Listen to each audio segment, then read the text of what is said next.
And now, it's time for DJ Rocky's Secret File, the Halloween special.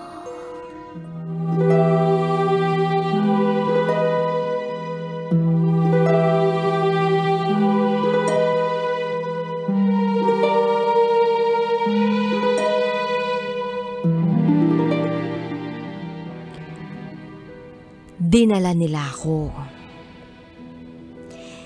sa isang building para daw tanggalin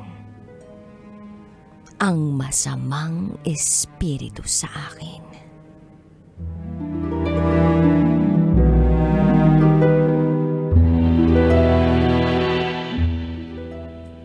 Hi, DJ Rocky. Itago mo na lang ako sa pangalang Yana. At ito, ang aking secret file.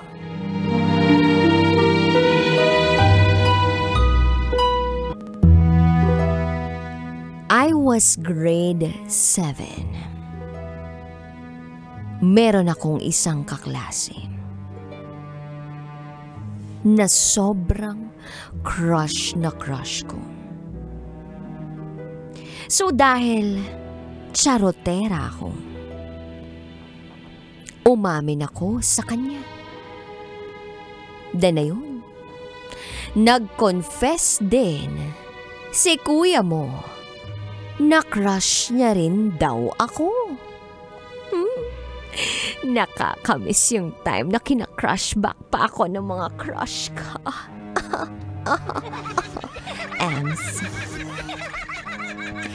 So after ng confessions naming dalawa through chat, parang naging mag-MU kami. May rules pa nga kami sa isa't isa na bawal daw akong magdidikit sa mga kaklase naming lalaki. Tapos, same din sa kanya. Hindi siya dapat didikit masyado sa mga babae. Eto na.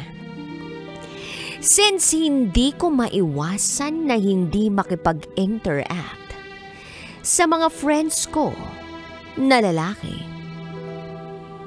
nagselos si kuya mo. Pagkatapos nun, gumanti siya. Ang kaso, mas malala ang ginawa niya. Kasi, niyakap niya ang isang kaklase naming babae. At eto na ang exciting part. Since grabe ang selos ko that time, lumabas ako ng room. Pumunta ako sa pinakamagubat na parte ng paaralan. Kasi nga, merong gubat banda ron. Sakto, may cottage dun.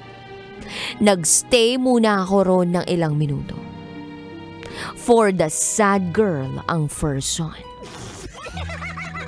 Tapos, nung naisipan ko nang bumalik sa room, may naisip ako. Nakatangahan sa buhay ko na pinagsisisihan ko pa rin hanggang ngayon.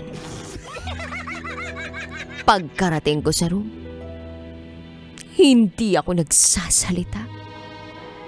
Tapos, umupo ako ng nakayuko at tumahimik ng ilang minuto.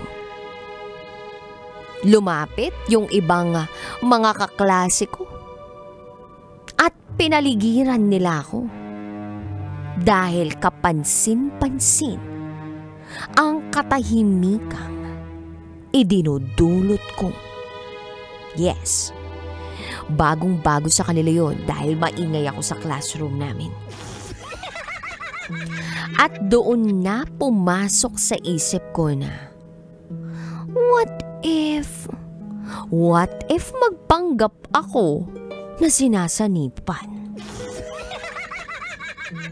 Yes, what if magpanggap ako na sinasapian ako, sinasaniban?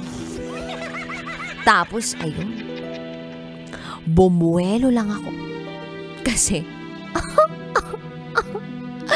natatawa din ako sa naiisip ko.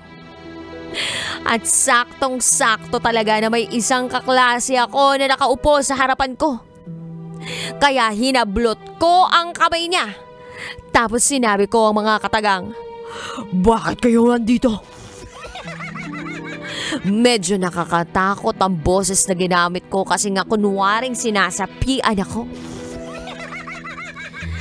As in, kitang-kita ko kung paano silang lahat nagulat at natakot sa ginawa ko. Yung isa kong kaklase, abay umiyak pa. And then dinala nila ako sa isang building para raw tanggalin ang masamang espiritu sa akin.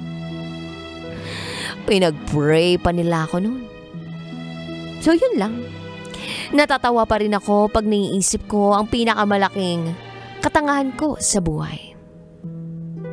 Hanggang ngayon, hindi pa rin nila alam na hindi totoong sinaniban ako. Nag-for the sad girl lang talaga ako. And by the way, gamitin ko na lang tong opportunity na to para humingi ng tawad sa kaklase kong umiyak dahil hinablot ko yung kamay. Hanggang dito na lang po, DJ Rocky.